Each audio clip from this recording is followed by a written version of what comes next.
Hey everybody, this is Mrs. Brandner. Hope you guys are all doing well. We're going to make some videos for you for your social studies newsletter readings.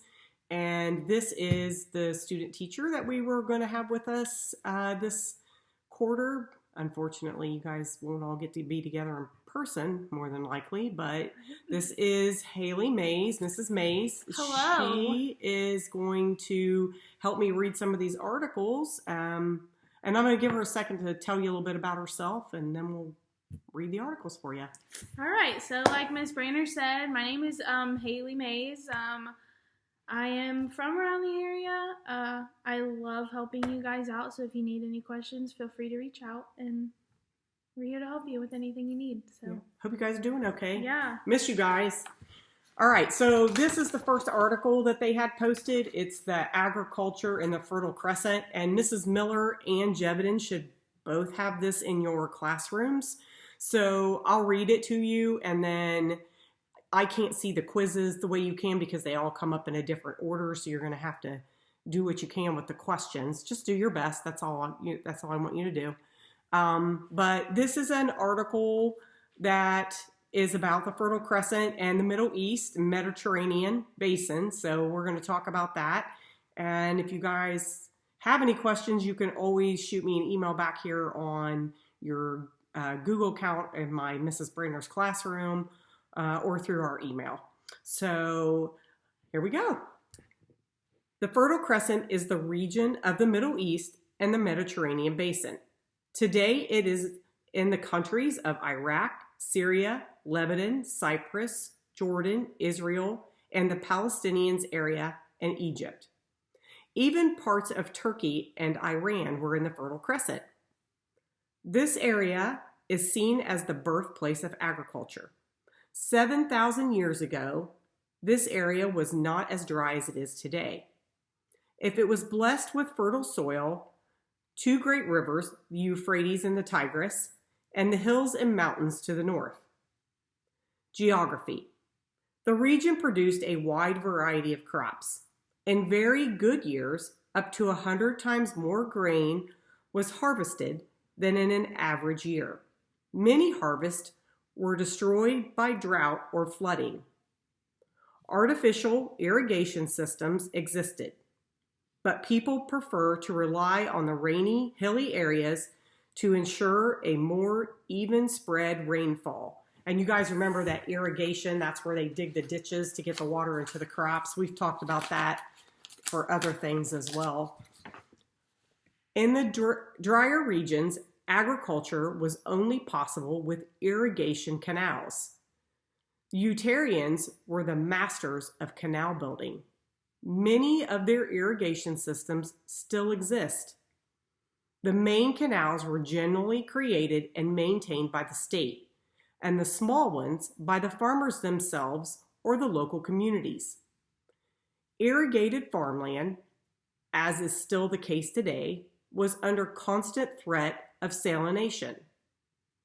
Irrigated water contains salt solids that can be left behind when water evaporates.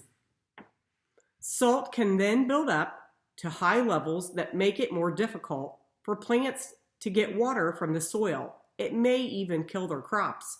We had a problem like that in Camden with salt getting into the water system there for a while. So I don't know if you guys made that connection, but yeah, I mean, that can cause a lot of problems not only with crops, but we weren't even able to drink the water for a while. The soil, particularly in the flooded plains of Babylonia and Assyria, often dried up, hardened, and cracked. In order to keep the soil healthy, the plow had to be used. By 3000 BC, plows were known and in wide use. Many Assyrian kings boasted of having invented a new, improved type of plow. Crops. The main types of grain that were used for agriculture were wheat, barley, and millet. Rye and oats were not yet known for agricultural use. In Babylonia, Assyria, and the Hyades lands, barley was main grain for human use.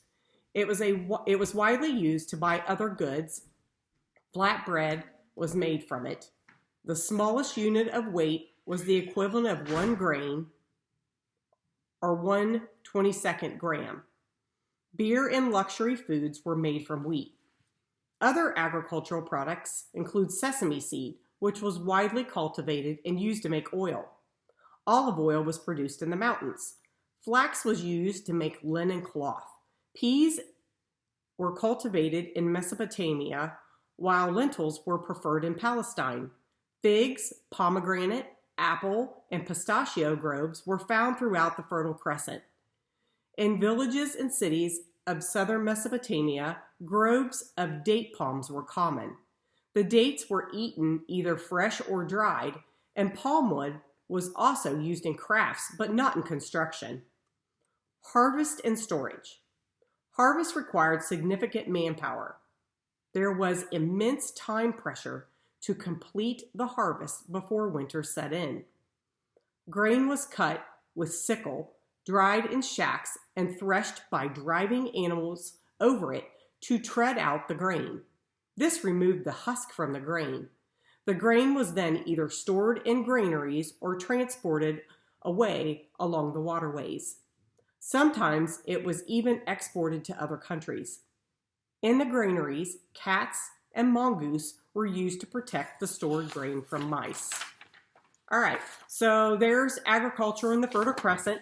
That was this article. You'll be able to find that in your Google Classroom for Mrs. Miller and Mrs. Gevedon. That was your April 7th through 10th assignment.